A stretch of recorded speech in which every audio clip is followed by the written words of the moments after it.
ક્યાં ચાલે? જમીનમાં. આ પ્લેન હેલિકોપ્ટર ક્યાં ચાલે? આકાશમાં. પછી આ સ્કૂટર ક્યાં ચાલે? જમીનમાં. પછી આ બોટ છે એ ક્યાં ચાલે? પાણીમાં. પછી આ જે કઈ આપણે જેસીબી ક્યાં ચાલે? પછી આ પ્લેન ક્યાં ચાલે? આકાશમાં. પછી આ જહાજ શિપ છે એ ક્યાં ચાલે? પાણીમાં. પછી આમાંથી પેટ્રોલ વગર ચાલે એવું કયું વાહન છે? સાયકલ.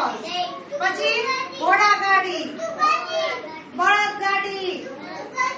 આ બધું છે એમાં પેટ્રોલ જોઈ નહીં, તો એને ચલાવવા માટે કોણ જોઈ?